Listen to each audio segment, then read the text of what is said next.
CMR jewellery మన కాకినాడలో అతిపెద్ద జ్యువెలరీ షోరూమ్ మార్చి 30న గొప్ప ప్రారంభం. మీ బిజినెస్ ఏదైనా మీ ఊర్లో ప్రమోషన్ చేయాలంటే అది సుమన్ టీవీతోనే సాధ్యం. ఇప్పుడే సంప్రదించండి. సుమన్ టీవీ నిజామాబాద్కి ఇవాళ ఒక కాల్ వచ్చింది మనకు మధ్యాహ్నం. మాకు అన్యాయం జరుగుతుంది, దాదాపు 8 రోజుల నుంచి కూడా ఇక్కడ అధికారుల చుట్టూ మనం తిరుగుతున్నాం, అయినా ఎటువంటి రెస్పాన్స్ లేదు. కాల్ వచ్చిన వెంటనే అసలు వీళ్ళు చెప్పేది నిజమా లేదా అనేది కూడా మనం ఏది ఆలోచించలేము. మనకి వాళ్ళు ఇక్కడ ఎన్ని షెడ్యూల్స్ బిజీ ఉన్నా కానీ వాళ్ళ కోసం సుమన్ టీవీ టీం మొత్తం కూడా ఇక్కడికి వచ్చింది.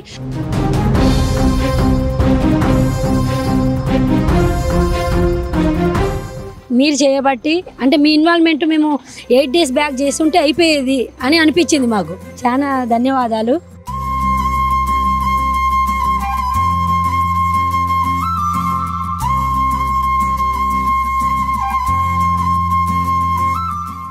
మీరు ఫ్రాక్షన్ ఆఫ్ సెకండ్లో వచ్చేసారు. ఇప్పుడు ఈ కాలంలో ఎవరు వస్తున్నారు మేడం, ఈ జనరేషన్లో మీరు ఇంత తొందరగా మూవ్ అయి వస్తారని అనుకోలేదు. చాలా థ్యాంక్స్ మేడం. అంటే యాక్చువల్గా సుమన్ టీవీ అంటే కొంచెం న్యాయం కోసం పోరాడిద్ది అనే కాన్సెప్ట్ ఉన్నది మాకు, కానీ దాన్ని మాకు ఈరోజు ప్రూఫ్ చేయించారు.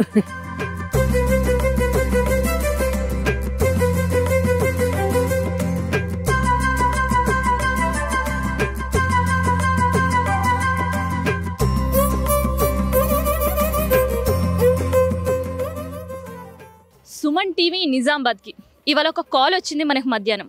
ఆ కాల్ ఏంటంటే ప్రజెంట్ మేమందరం కూడా కలెక్టరేట్ ఆఫీస్లో ఉండి 2nd ఫ్లోర్ 202 రూమ్ దగ్గర ఉన్నాం మేడం. మాకు అన్యాయం జరుగుతుంది, దాదాపు 8 రోజుల నుంచి కూడా ఇక్కడ అధికారుల చుట్టూ మనం తిరుగుతున్నాం, అయినా ఎటువంటి రెస్పాన్స్ లేదు. సహాయం కోసం చూస్తున్నాం. మేమందరం కూడా కష్టపడి చదివి ఉద్యోగం కోసం పదోన్నతుల కోసం ఎదురు చూసేవాళ్ళం. సో ఎన్ని రోజుల నుంచి ఎదురు చూస్తుంటే మా కళ ఇవాళకి నెరవేరింది. కానీ ఇక్కడుండే అధికారి నిర్లక్ష్యం వల్ల డబ్బులు ఆశించి ఇవన్నీ చేసి మమ్మల్ని తిప్పుతున్నాడు అని మనకు ఒక కాల్ వచ్చింది. సో కాల్ వచ్చిన వెంటనే అసలు వీళ్ళు చెప్పేది నిజమా లేదా అనేది కూడా మనం ఏది ఆలోచించలేము.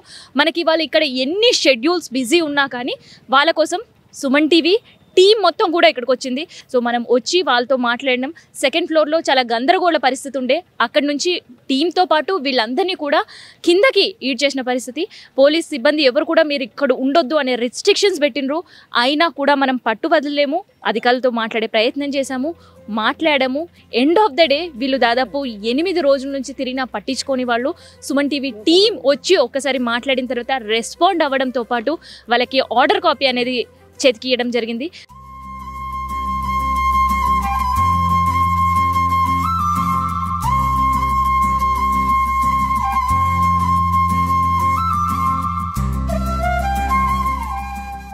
ప్రజెంట్ మనతోటి రాధాబాయి గారు ఉన్నారు. సో రాధాబాయి ఏంటంటే ఇక్కడ ఆల్రెడీ తను నర్సింగ్ హెడ్గా వర్క్ చేయడం జరిగింది. చాలా రోజుల నుంచి నర్సింగ్ హెడ్తో పాటు తను ఒక చిన్న చంటి బిడ్డ తల్లి, ఫీడింగ్ బేబీ మదర్ తను. సో అయినా కూడా చాలా కష్టపడి చదివి ఇప్పుడు నర్స్ లెక్చరర్ పోస్ట్ తనకి వచ్చింది. అయినా ఇక్కడ అధికారుల అవినీతి దాహం అనేది ఆమెని ఇబ్బంది పడేటట్టు చేసింది. కానీ ఒక్కసారి సుమన్ టీవీ వచ్చి వాళ్ళతో మాట్లాడిన తర్వాత ఇప్పుడు తన మాటలని తెలుసుకుందాం. అసలు మన గురించి ఏమంటుంది, ఆర్డర్ కాపీ వాళ్ళ తన చేతిలో ఉంది. సో ఇది మనకు కూడా మీడియా ముఖంగా తను కూడా మనకి చూపిస్తున్నారు. సో ఒక్కసారి తనతో మనం మాట్లాడదాం. చాలా థ్యాంక్స్ మేడం. ఎందుకంటే మీడియా ప్రభావం అనేది ఇలా ఉంటే అంటే అధికారులు భయపడుతున్నారా, లేకపోతే వాళ్ళ కార్యక్రమాలు వాళ్ళు చేయడం మానేస్తున్నారా అర్థం కావట్లేదు. కానీ మీ ఇన్వాల్వ్మెంట్ వల్ల మాకు వితిన్ ఫ్రాక్షన్ ఆఫ్ సెకండ్లో ఆర్డర్ అనేది వచ్చింది మేడం.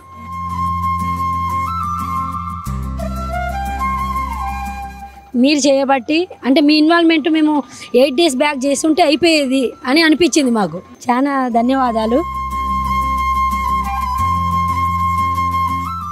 కొన్ని గంటల క్రితం ఒక్కసారి మీ మొహం చూస్తుంటే కళ్ళల్లో నీళ్ళు తిరిగినాయి. అరే అన్యాయం జరిగిపోతుంది, ఒక సైనికుడి భార్యని నేను, ఎందుకు ఇట్లా చేస్తున్నారు ఈ సొసైటీ అని మస్తు బాధపడ్డారు.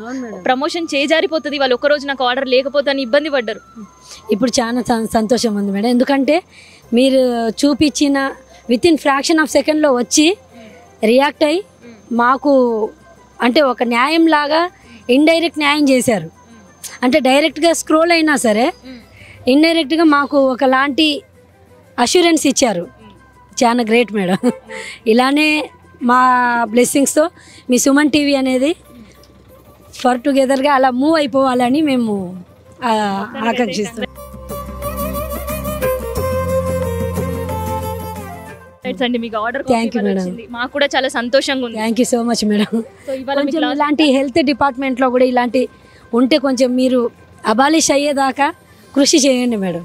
నేను ఒక్కదాన్నే కాదు, చాలామంది సఫర్ అవుతున్నారు. ఇలా మీరు రియాక్ట్ అయ్యారనుకోండి, చాలా అంటే పేదవాళ్ళకి అందుబాటులో ఉన్న మీడియా అనేది సుమన్ టీవీ పబ్లిక్ అవుతుంది. ఇంకా అందరికీ తెలియాలి మేడం, తెలియకపోతే కష్టం. ఇక మీరు ఫ్రాక్షన్ ఆఫ్ సెకండ్లో వచ్చేసారు. ఇప్పుడు ఈ కాలంలో ఎవరు వస్తున్నారు మేడం, ఈ జనరేషన్లో మీరు ఇంత తొందరగా మూవ్ అయి వస్తారని అనుకోలేదు. చాలా థ్యాంక్స్ మేడం. అంటే యాక్చువల్గా సుమన్ టీవీ అంటే కొంచెం న్యాయం కోసం పోరాడిద్ది అనే కాన్సెప్ట్ ఉన్నది మాకు, కానీ దాన్ని మాకు ఈరోజు ప్రూఫ్ చేయించారు. మీరు ఎక్కడున్నా ఎలా ఉన్నా సరే ఇలానే అందుబాటులో ఉంటారని కోరుకుంటున్నాం మేడం. సో ఇవాళ ఒక సుమన్ టీవీ ఛానల్కి మాత్రం వాళ్ళు చెప్పినా కదా, కాల్ చేసిన వెంబటి మనం స్పందించడం, ఆఫీస్ దగ్గర నుంచి డైరెక్ట్ కలెక్టర్ ఆఫీస్ దగ్గరకు రావడం, అధికారులతో పాటు వీళ్ళతో కూడా మాట్లాడడం, ఒక గందరగోళ పరిస్థితిలో కూడా ఎట్టకీలకు ఇవాళ గనక తనకి ఆర్డర్ మిస్ అయి ఉంటే మళ్ళీ ఆ నిరీక్షణ తను ఎదురు చూసేది. సో సంవత్సరానికా, 2 సంవత్సరాలకా, 5 సంవత్సరాలకా మళ్ళీ ఎప్పుడు ప్రమోషన్ వస్తుంది అనేది తెలియదు. సో తన తోటి వాళ్ళు జోన్ 1లో 16 మంది, జోన్ 2లో 18 మంది అందరూ కూడా వాళ్ళకి ఇచ్చిన ప్రమోషన్ ఆర్డర్స్తో వాళ్ళందరూ కూడా జాయిన్ అయిపోయారు. కానీ తనొక్కటి మాత్రమే ఇబ్బంది పడే పరిస్థితి, ఇక్కడుండే అధికారులు తనని ఇబ్బంది పెట్టిన పరిస్థితి. మనం విన్న వెంటనే ఒక మహిళకి సహాయం చేయడానికి సుమన్ టీవీ టీం మొత్తం ఇక్కడికి కదిలొచ్చింది. So end of the day వాళ్ళ మాటల్లోనే మనం విన్నాం, వాళ్ళ మొహంలో చిరునవ్వులతో వాళ్ళు ఇక్కడ నుంచి వెళ్తుంటే నాకైతే చాలా సంతోషంగా ఉంది. సో ఇది ఒక్క కేసు కాదు, ఎప్పుడు కూడా సుమన్ టీవీ నీతి నిజాయితీతో పాటు న్యాయం వైపే ఉంటుందని మరోసారి కూడా మేము నిరూపించే ప్రయత్నం చేసినాం.